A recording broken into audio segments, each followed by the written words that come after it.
The silent heroes अगर मैं कहूँ तो शायद विश्व की पहली ऐसी फिल्म है जो फिल्म रियल 13 बच्चों के साथ में है। रियल 13 बच्चे रियल लोकेशंस में गए और वर्ल्ड की पहली फिल्म है द साइलेंट हीरोज जो ओपन कैप्शन के साथ में फर्स्ट डे फर्स्ट शो में पूरे वर्ल्ड की डेफ कम्युनिटी देख सकती है। जर्नी की शुरुआत अगर मैं कहूँ तो द साइलेंट हीरोज का जो कॉन्सेप्ट था वो कॉन्सेप्ट आया कि मैं एक डॉक्यूमेंट्री फिल्म कर रहा था डेफ स्कूल में, और जब डेफ स्कूल में मेरे को देखा कि वो बच्चे और माता पिता के बीच में आवाज़ का कम्युनिकेशन गैप है, जैसे हम आप बोलते हैं वैसे वो नहीं, खाली इशारों में एक बात है। तो मुझे लगा ये इशारे उनके माता पिता किसी रूप में समझ रहे हैं, पर ज़माना पता नहीं क्यों उनको एक दबे कुचले के रूप में देखता है, उनको हैंडीकैप के रूप में देखता है, बेचारगी के रूप में देखता है, लाचारी के रूप में देखता है, जबकि मुझे लगा कि वो हमसे ज़्यादा सक्षम हैं। हम उनके जो IQ लेवल है, उनकी जो इंद्रियां हैं, उनके जो सेंसेस हमसे ज़्यादा वो हैं।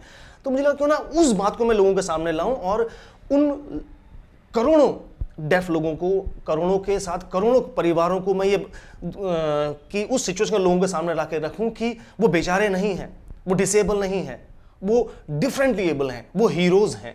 क्या हुआ? साइलेंट है, इसीलिए हमने टाइटल भी लिखा the silent heroes. The silent heroes film की बहुत खूबसूरती जो मैं कहूँगा, उस खूबसूरती वो बच्चों के यहाँ ज़्यादा रही। ये अपने आप में एक एडवेंचरस फिल्म है, थ्रिलर फिल्म है, हिमालय का बैकड्रॉप है, द ग्रेट गैंजेस का बैकड्रॉप है, बच्चों की खामोशी है, और इस तरह से अगर मैं कहूँ तो कई महीनों या सालों के बाद एक फुल फैमिली इंटरटेनिंग वाली फिल्म है।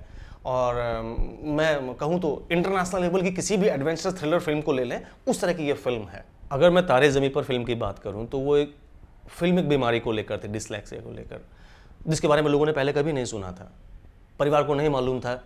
और जब फिल्म देखा तो वहाँ मैंने देखा कि मैं भी खुद उनमें से एक था, मैं भी रो रहा था, मेरा बेटा भी रो रहा था। ऐसे बहुत सारे समाज के लोग थे जो वहाँ जाते थे, रोते हुए आते थे, पहली बार एक अलग नज़रिए से अपने बच्चे को देखते थे कि हमें उस पर दबाव नहीं करना है। दूसरी शानदार फिल्म आई स्टेनली का डिब्बा, उसका जो मुद्दा था उसको लेकर हमको पहली बार लगा अच्छा ये भी एक नजरिया है क्या, बच्चे का टिफिन इस नजरिए से भी देखा जा सकता है क्या। तो इन फिल्मों की कड़ी में जो मेरी फिल्म है द साइलेंट हीरोज, उसका जो मुद्दा है वो एक अलग तरह का मुद्दा है। इस मुद्दे में पहले किसी ने काम नहीं किया। इस मुद्दे में जो रियल बच्चे हैं, रियल 13 डेफ बच्चे हैं, उनके साथ पहले किसी ने काम नहीं किया। उनकी दुनिया को, जो खामोश दुनिया है, साइलेंट दुनिया है, उसको किसी ने समझने की कोशिश नहीं करी। तो जिस तरह से मैं अपनी फिल्म को लेकर सामने आ रहा, तो मुझे लगता है कि उन फिल्मों की तरह ये फिल्म भी लोगों के दिलों को छुएगी। ये फिल्म भी एक मुद्दा को लेकर सनसनी सी फैलाएगी, लोगों को सोचने समझने का नज़रिया देगी, और ये कहीं ना कहीं लोगों का नज़रिया बदलेगा कि ये बच्चे डिसेबल नहीं हैं, डिफरेंटली एबल हैं। क्या हुआ है कि ये बोल नहीं सकते हैं, कम्युनिकेट तो कर सकते हैं, हमें ज़रूरत है समझने की, और अगर हम समझ नहीं पा रहे हैं तो वो डेफ नहीं, हम लोग डेफ हैं। डिसेबल वो नहीं, कम्युनिटी डिसेबल है, ये मेरा कहना है। द साइलेंट हीरोज में 13 रियल डेफ बच्चे हैं, ये बड़ी बात है। उन्होंने परफॉर्म किया, ये बहुत बड़ी बात है। उन्हें हिमालय में -0 में उन्होंने काम किया, गंगा नदी की लहरों में उन्होंने काम किया, बहुत बड़ी बात है।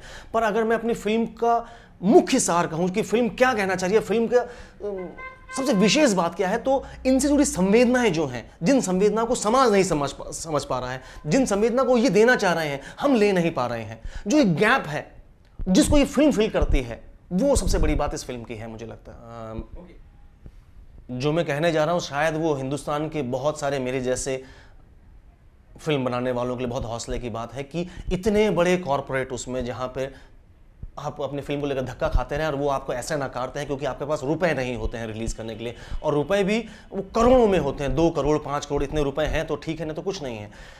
उस निराशा के दौर में मैं मिला रुद्रा अभिषेक फिल्म से, और उनसे मिलने पर मुझे इतना हौसला है कि मेरी फिल्म एक बड़े स्तर पर रिलीज़ हो रही है, और वो फिल्म जैसा मैं चाहता हूँ उस तरह से रिलीज़ कर रहे हैं। और मुझे तो अब ये लगने लगा है उनसे मिलने के बाद में कि मेरी नहीं, उनकी फिल्म है। जिस एनर्जी के साथ वो लगे हैं, जिस एनर्जी के साथ वो फिल्म को प्लेटफॉर्म दे रहे हैं, जिस एनर्जी के साथ में वो इसको डिजिटल, सोशल, प्रिंट, टेलीविजन सारे माध्यम में लेकर जा रहे हैं, और जिस बड़ी रिलीज़ की बात कर रहे हैं, और वो भी बहुत कॉस्ट इफेक्टिव उसमें, तो मैं बहुत खुशकिस्मत हूँ कि रुद्रा अभिषेक फिल्म और जो उसके CEO हैं जयवीर पंघाल जी, ये लोग मेरी फिल्म को जिस मुकाम पे ले जा रहे हैं, तो वो और बहुत सारे मेरे जैसे लोगों के लिए एक बहुत बड़ा सहयोग होगा। नहीं तो हम लोग शायद फिल्म बनाकर ही दम तोड़ देंगे। हम उस पौधे की तरह हैं कि जो ज़मीन के नीचे बीज तो बो दिया है, बाहर अंकुर नहीं निकल पा रहे हैं, और ये लोग अंकुर उसको अंकुरित होने के साथ एक बहुत बड़े वृक्ष के रूप में फैलाने का काम कर रहे हैं। और मैं तो दिल से रुद्राभिषेक फिल्म और जयवीर पंगाल जी का दिल से आभारी हूँ कि आज मैं आप लोगों के सामने हूँ और कुछ दिन बाद मेरी फिल्म आप लोगों के सामने होगी, एक मुद्दा, एक इशू, द साइलेंट हीरोज आप लोगों के सामने होगी। दिल से को तो मैं उनको प्रणाम करता हूँ।